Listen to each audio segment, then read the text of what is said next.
So I just got finished watching Atlanta, and there's a lot to love about the show. One of the things I liked in particular was how the show handled Earn interacting with his financial roadblocks. Between crazy white people and crazy black people, there's a lot that stood in Earn's way.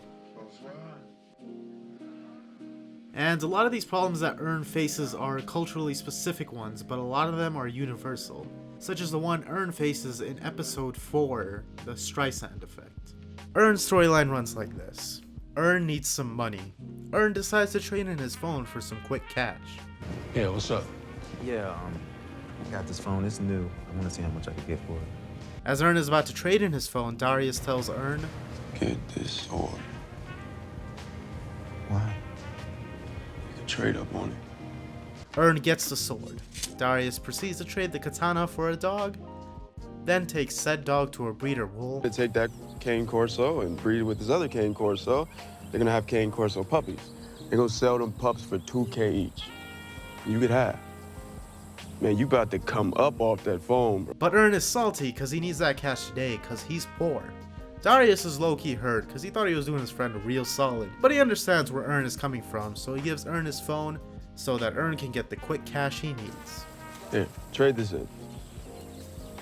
So it's obvious which investment is better for the long term. Assuming the litter is an average of 6 puppies, that's $6K for an iPhone versus the $190 he'd get at a pawn shop. But the problem Don Glover's character faces is that he needs the money now. Van needed that money. My daughter needed that money. Okay, not in September, but today. Okay, see, I'm poor, Darius. Okay, and poor people don't have time for investments because poor people are too busy trying not to be poor. Okay, I need to eat today, not in September. And this perfectly sums up a critical reason why the poor stay poor. Everything worked out for Earn in the end because of his great friend, but this usually isn't the case in the real world. When someone is barely scraping by, they often won't have the time to wait for a long-term investment to bear fruit, meaning that they often have to pass up long-term opportunities for short-term gain.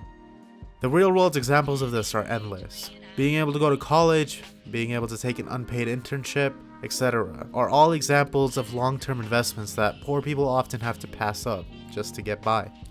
Even if someone is on top of their stuff all the time, financial hiccups happen in life, and the fact of the matter is that these hiccups tend to hurt a lot more when you're poorer. But that's not to say that someone poor is doomed to stay poor forever.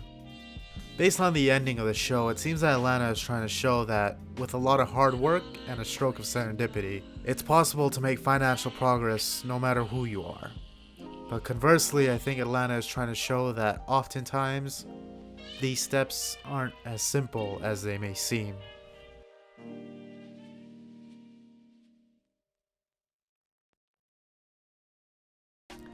Hey, thanks for watching. If you like this video and you'd like to support me on the path to making more, consider supporting me on Patreon. If you're broke like me, subscribing works too.